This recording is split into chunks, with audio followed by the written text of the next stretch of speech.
Hello students, welcome to lecture series on agrochemicals and pest control. In this episode, we will be studying about plant pathology. The word pathology has been derived from two Greek words wherein pathos means suffering and logy means discuss or to speak. Plant pathology, also called as phytopathology, represents the area of biological sciences which concerns with the suffering of plants. Plant diseases are caused by biotic agents like fungi, bacteria, actinomycetes, mycoplasma, viruses, nematodes and flowering parasites, or by abiotic factors like unfavorable environmental conditions, nutritional deficiencies. Study of plant pathology includes the study of sciences via microbiology, bacteriology, virology, mycology, nematology, protozoology, phycology, unfavorable environmental factors, nutritional deficiencies and flowering plant parasites. Plant pathology is one among the branches of agricultural sciences that deals with the causes, etiology, resulting losses and management of plant diseases with four major objectives. They are study of the diseases or disorders caused by biotic and abiotic agents, study of mechanism of disease development by pathogens, study of interaction between plant and pathogen in relation to the overall environment, and develop suitable management strategies for managing the diseases and losses caused by them. Hence, in this episode, the following aspects are going to be seen. They are history of plant pathology, the disease triangle, disease diagnosis, disease development and plant disease control.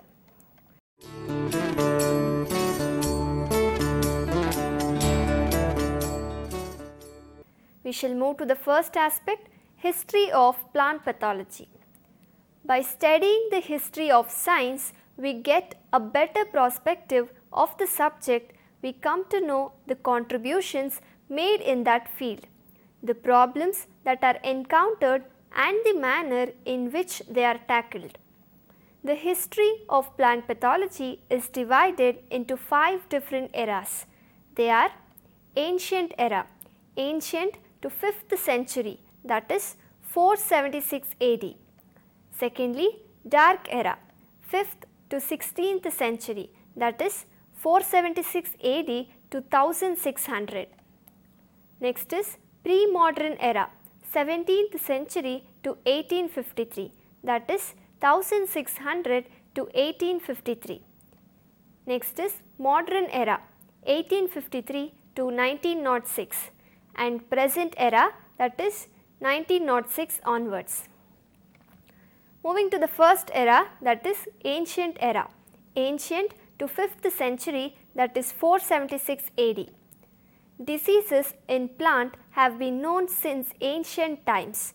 Rust, blight, mildews, smuts were familiar to Hebrew, Greeks, Romans, Chinese and Indians. Plant diseases was recorded in Rig Veda, Atharva Veda as early as 1200 BC. Symptoms and control of diseases have been mentioned in Riksha Ayurveda by Surpal in ancient India. Even mention of plant diseases have been made in Buddhist literature of 500 BC. Theophrastus in 300 BC, a great botanist, noted occurrence of crop diseases and suggested some remedies to control them. He also wrote about plant diseases in that era. In 100 AD, Lord Pliny described plant diseases and suggested some remedies. He believed that disease originated from plants or from the environment.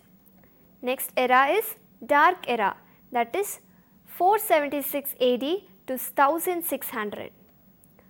Plant pathology made very little progress during this era. Some Arabians like Ibn al-Awan described symptoms and control measures for some plant diseases. Next is pre-modern era, 17th century to 1853, that is 1600 to 1853. There are several scientists who contributed to plant pathology. They are Robert Hooke from 1665. He is called the father of cell theory and he invented first compound microscope. He reported that plant tissues are made up of minute units called cells. Next is Anton van Leeuwenhoek, 1676. A Dutch worker from Holland, he invented first simple microscope with home ground lenses between two metal plates. He described different types of protozoan and bacteria as little animalcules. All unicellular microorganisms were first recorded by him. Next is P. A. Micheli, 1729. An Italian botanist studied several fungi and described their morphology for the first time. He proposed that fungi originated from spores and he was regarded as founder of mycology. Next is John Needham, 1743. He reported plant parasitic nematodes in wheat galls. Next is Carolus Linnaeus, 1753. He established Latin binomial system of nomenclature of plants and animals in his book Species Plantarium. Next is Prevost, 1807.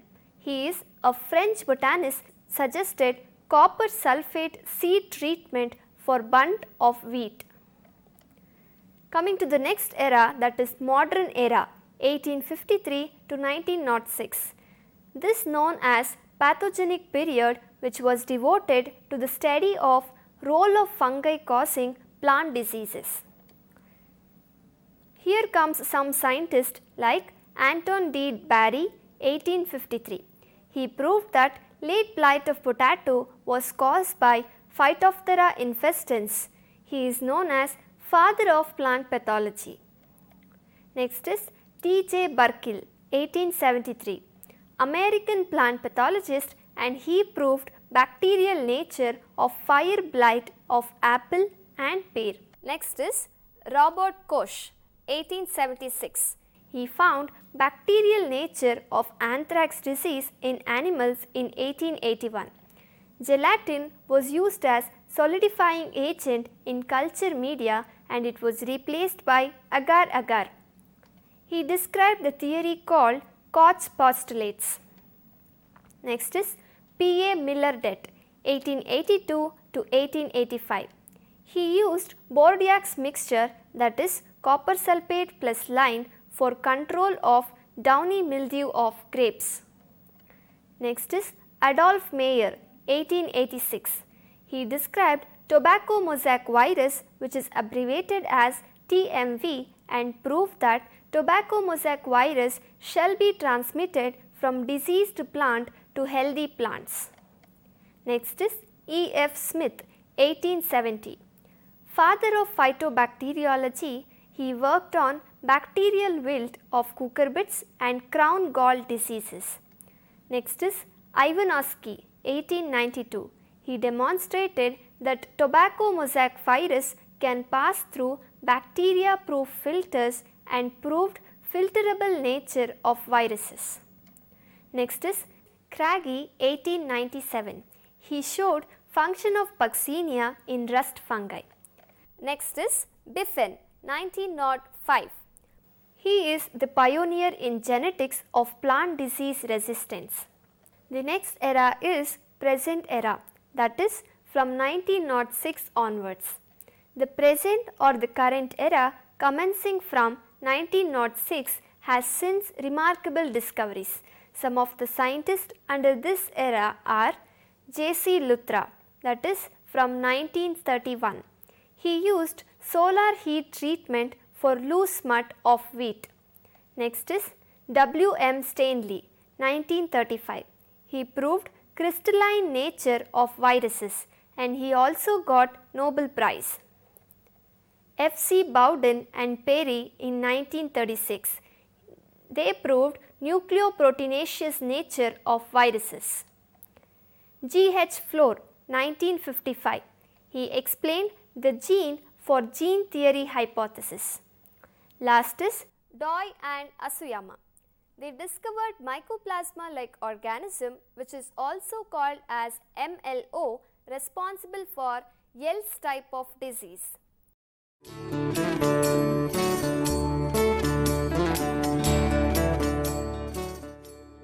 We shall move to the second aspect, the disease triangle. Plant disease results when a specific agent such as persistent unfavorable environmental conditions or the activity of a pathogen disrupts physiological functions, causing plants to deviate from normal development. The word persistent is used to distinguish between a disease which develops over time and an injury which occurs more or less instantaneously.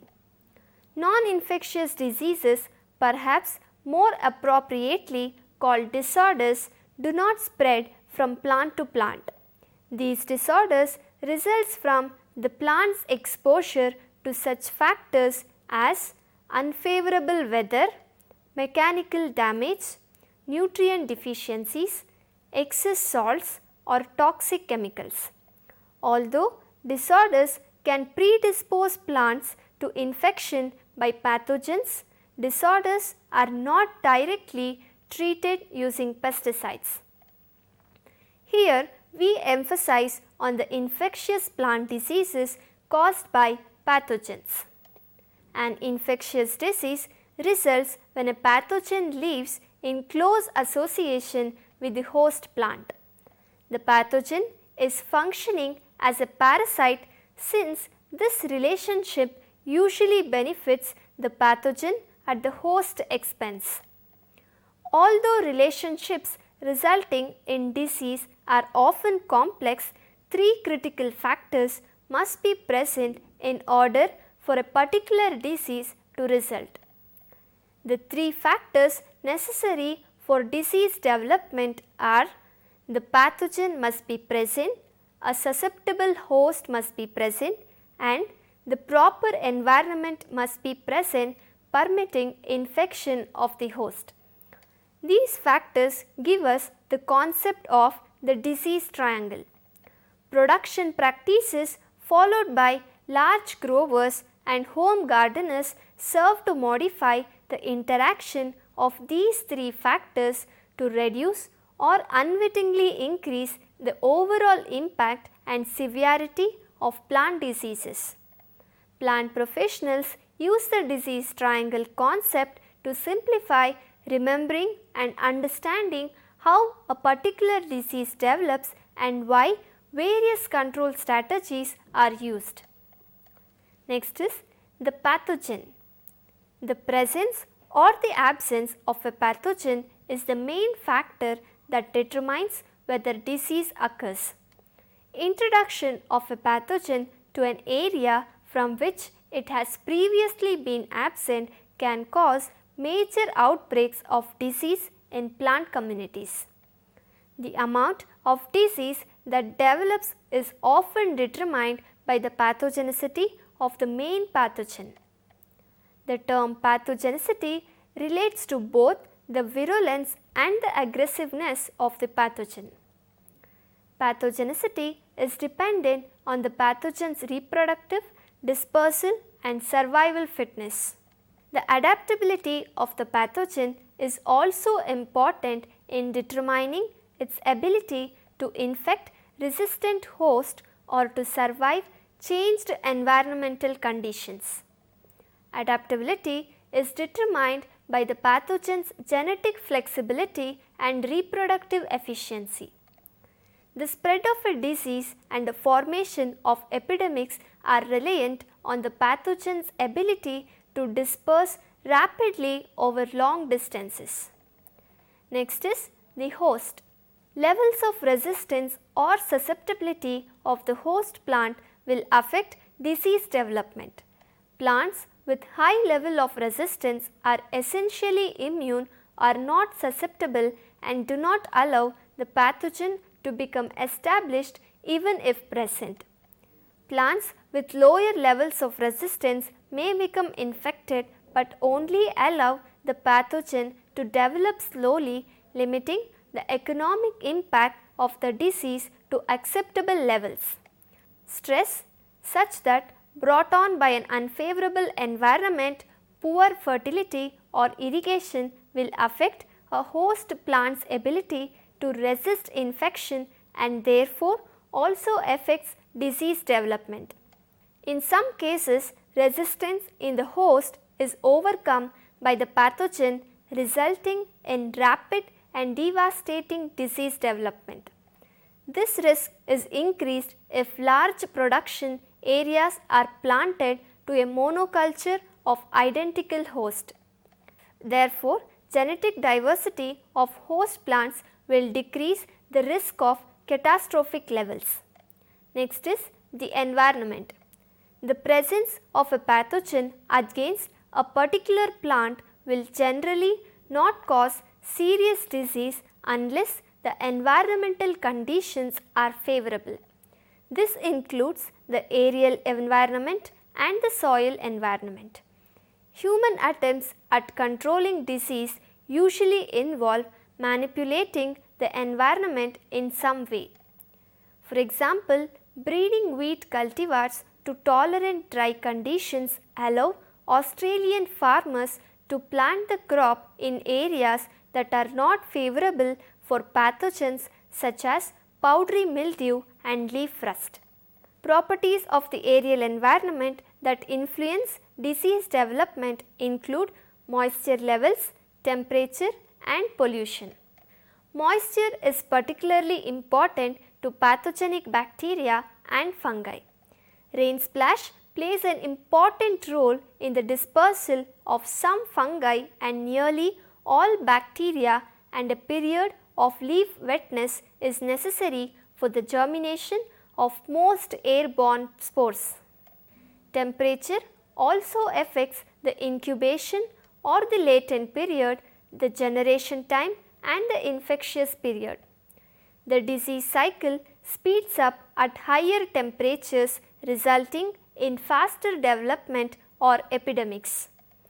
A high concentration of pollutants can affect disease development and in extreme cases damage the plants directly by causing acid rain.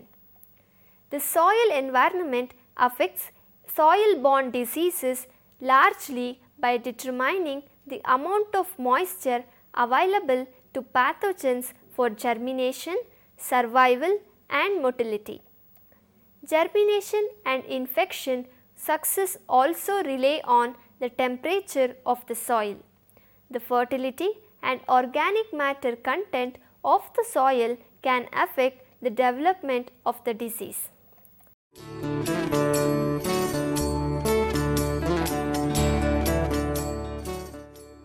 We shall move into the third aspect, disease diagnosis.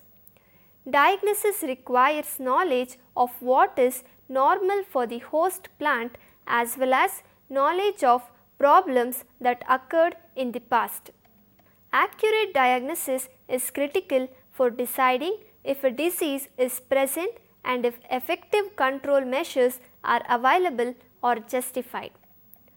An accurate diagnosis is based upon recognition of specific signs of the pathogen on the host as well as the presence of symptoms on the host.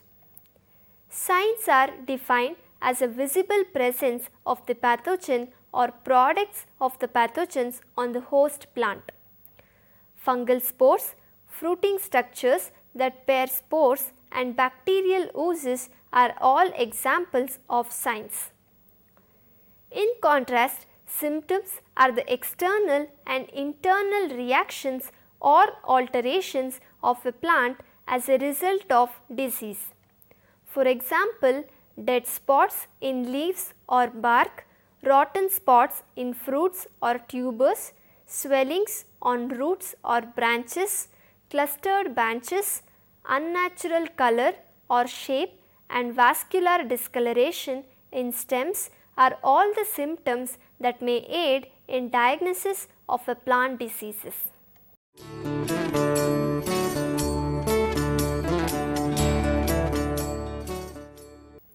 We shall move into the fourth aspect, disease development. It is important to understand how plant diseases develop in order to control them. By the time it becomes obvious that a plant has a disease, it is generally too late to do anything about it in that growing season.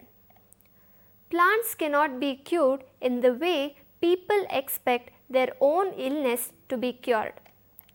The process by which disease develop can be broken into 5 distinct phases.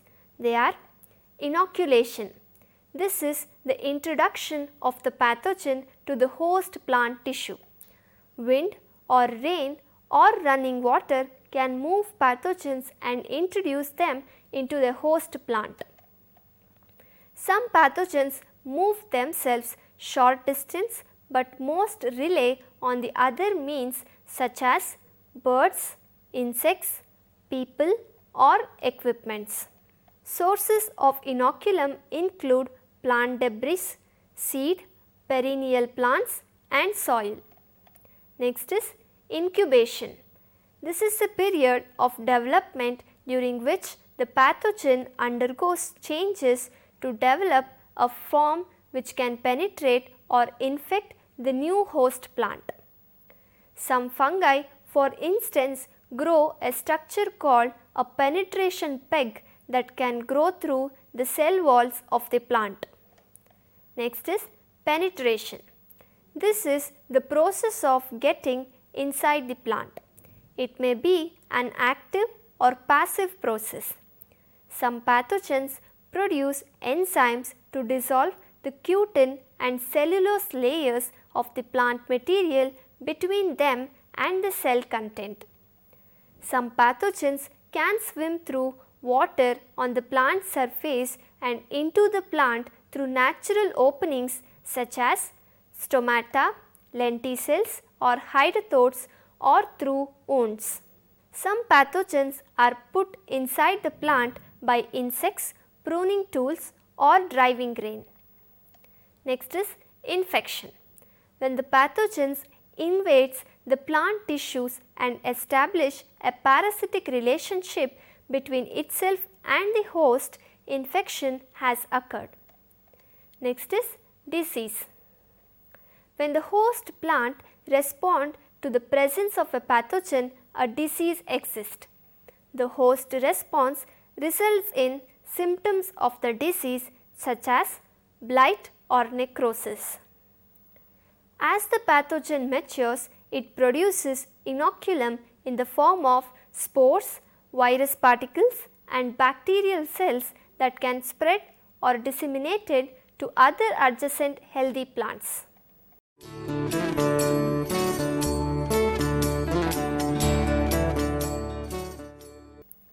We shall move into the last aspect, plant disease control. The importance of understanding the disease development process becomes obvious when considering control options. By the time symptoms are expressed, the pathogen, with few exceptions, is already inside the host plant and is relatively safe. Therefore, control efforts in most cases must occur before penetration has taken place. The overall principle in effective disease control is to keep the inoculum density of the pathogen at a very low levels. Success in controlling plant disease will occur when combinations of the following methods of control are used. They are avoidance. A grower can avoid certain diseases by choice of geographical area or choice of planting site. Disease can be avoided by planting at a time that does not favor disease. Using disease-free planting stocks or modifying cultural practices also helps to avoid disease. Next is exclusion. A grower can inspect stock of signs of diseases and reject or treat any which is suspect. Plant quarantines are designed to exclude certain pests from areas that are free of that pest. Elimination of carrier insects can exclude a disease. Next is eradication. Once a disease is established in an area, eradication is unlikely. However, significant reduction in disease inoculum can be attained by destroying diseased plant or alternative host by rotating crops or by soil solarization. Next is protection. Spraying or dusting plants with fungicides or bactericides can protect them from disease. Sometimes modifying cultural practices or the environment may protect the crop.